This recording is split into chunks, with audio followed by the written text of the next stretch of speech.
My name is Nor Poloni, and you're watching My Games. O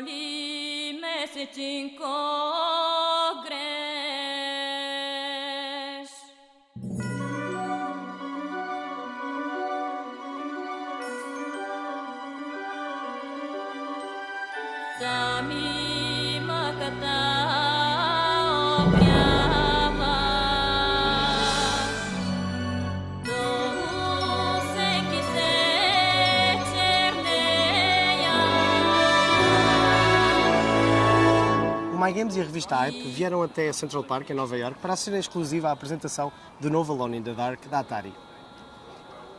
Why do you think Alone in the Dark is great?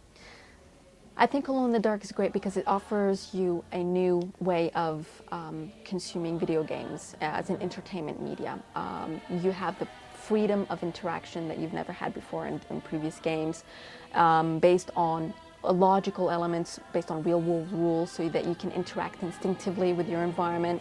You have the possibility to you have a new way to have an intense story through the TV series episode, and you will never be frustrated to be able to finish the game. The first game was about was highly inspired on the Lovecraft. Yeah. Will we still see some of his influence, or have you moved on to another type of influences? Our main reference today is mainly on the universal theme of what is after death and the afterlife. When we created Alone in the Dark, we were thinking what we of course got confronted to the question, and we said, what can we say more about Lovecraft? What can we say something different and new? Because it's been decennies that people have used in video games, and Alone in the Dark is not the only one to have used this reference. So we said, instead of doing something just in the middle, we've decided to move on to another theme. With real-world rules, you say players can solve problems in the ways they would in real life. Yes. Okay. So don't you fear that gamers may be a little disappointed if they think of ways to solve a given puzzle and the game won't let them? Well, in terms of real-world rules, we try to put everything that you can find in your environment to be logical, and that it reacts logically with every other element. It really was a pain for us to make sure that everything that you can interact, if you use an object and you think that you can logically interact with another object, it should. So we really worked a lot on that. And we're really hoping that we've covered the maximum of elements. But there are maybe some possibilities that they have thought of, but we're really hoping and pushing to make sure that the only limit would be the player's imagination.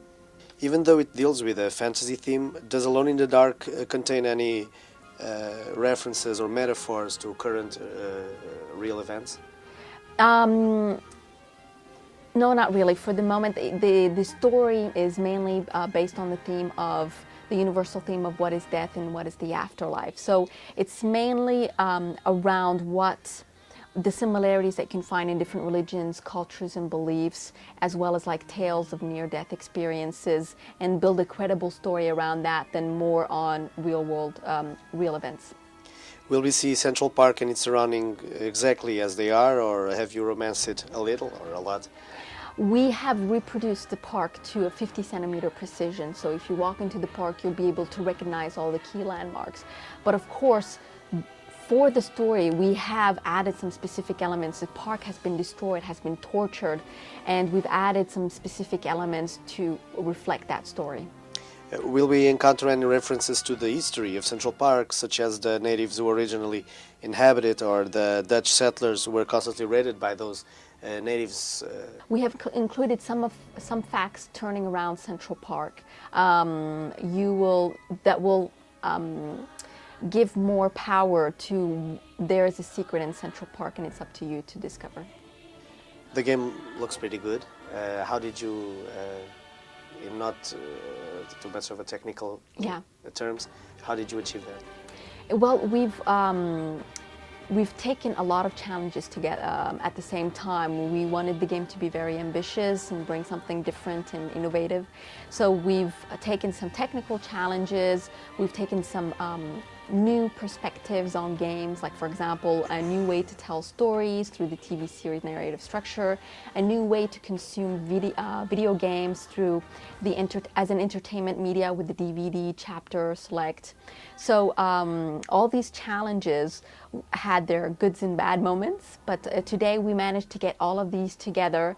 And for example, Central Park in itself, the fact that we can have as much interaction as possible in this huge open environment and have it look really great, that was one huge challenge we're happy to have accomplished. Don't you fear that the type of gameplay in Alone in the Dark may revolve too much around trial and error? I think it's I think it will be more experimentation. There is no trial and error. You have one situation, but multiple possibilities to do it. You can do it either by the brutal way and go through, for example, if you have enemies, you can go in there and smash it through, or you can be a bit smart. You can put like bombs. You can create bombs with a bottle of fuel, sticky tape, and throw it and aim and shoot. It's not about trial error. It's more like experimenting and offering you the multiple possibilities to figure out a situation. It's use your environment as your tools to survive. You can skip chapters at will at the cost of not being able to see the ending.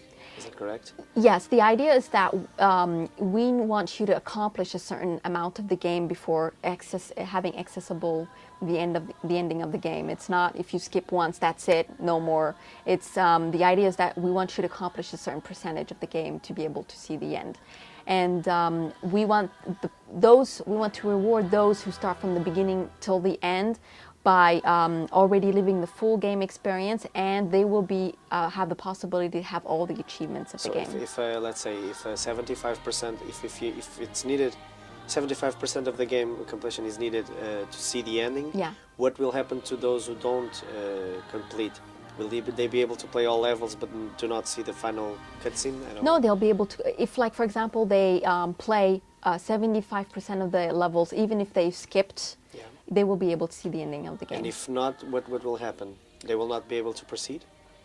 Till the end of the game? Yeah. If I just complete 50% of the chapters, yeah, what will happen if I get to the final? If you do 50%, well, we'll see what percentage it is. Yeah, but the idea is that we'll take a global after focus test and all that to be able to establish the figure. But we really want, in the end, we want everybody to be able to finish the game and see the ending of the game.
PlayStation 2 and the Wii versions of Alone in the Dark are obviously different because the technical capabilities of both consoles are very different from PlayStation 3 and Xbox 360.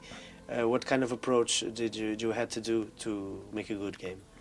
So the approach was really clear. There were some unique points in the game, some really next-gen ones that were done by Eden, because the design came from Eden, and like fire, dynamical fire, like use of objects.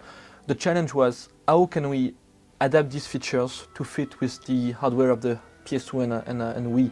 So for things like fire, on the Wii and the PS2 version, it doesn't propagate on the worlds based on real world material properties.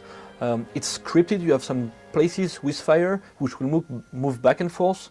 You will still be able to grab a chair and put it in the fire and use it to enlight your way or fight against monsters, but you won't be able to just put the fire anywhere on a wooden table. That's an example of what of the constraints. And same for the park, for example, which is completely modeled on X360. You can go from one point to another. It's not the case on Wii and PS2. You can still play a lot in the park, but there are some smaller bits, and you play within these smaller bits. It's not a free roaming world. Most video games that require precise combat have been disastrous on the Wii. Does Alone in the Dark? How does Alone in the Dark uses the Wii control?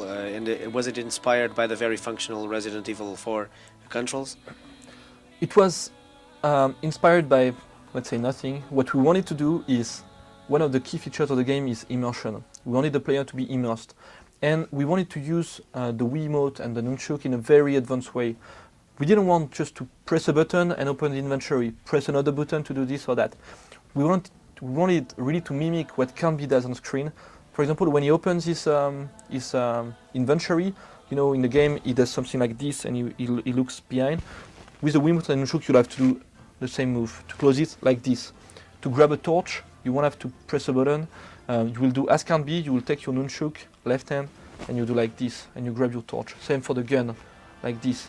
When you drive a car, you don't turn with the stick. You put the Wiimote and the nunchuk like this, and you rotate like this, as if you were having a wheel in your hands.